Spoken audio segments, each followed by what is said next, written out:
So hi everyone welcome to my another mini vlog. So guys आज चाहिँ म कहाँ जाँदैछु भन्दाखेरि चाहिँ आज चाहिँ म जाँदैछु पार्लर है। अन्त रोशनले पनि ठिकै मलाई छोडिदिन्छु भन्नुभयो नि त। अन्त म चाहिँ यहाँ रोशनले छोडिदिनु भएर पार्लर पुगिसकेँ है। अन्त म चाहिँ सधैँ पिया भाउजूको पार्लरमै जान्छु नि त रिनक बजारमा। अन्त मेरो हेयर चाहिँ यति साह्रो रफ हेयर भइरहेको थियो, फिजी हेयर है। अन्त म चाहिँ सोचेँ नेनोप्लास्टर गर्छु भनेर।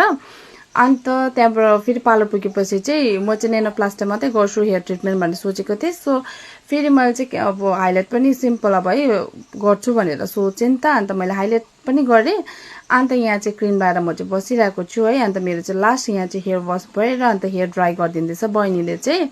अन्त अब पार्लर गएपछि चाहिँ मैले चाहिँ खासमा नेनोप्लास्टर मात्रै गर्छु भनेर गएको थिएँ, तर फेरि मैले चाहिँ हाइलाइट पनि गरेँ। सो लास्ट फाइनल लुक चाहिँ मेरो यस्तो भएको छ हेयरको। सो आई होप तपाईँहरूलाई कस्तो लाग्यो है, प्लिज कमेन्ट डाउन है। अन्त लास्ट फाइनल लुक चाहिँ मेरो यस्तो छ, highlight plus nanoplaster. So thanks for watching, bye by.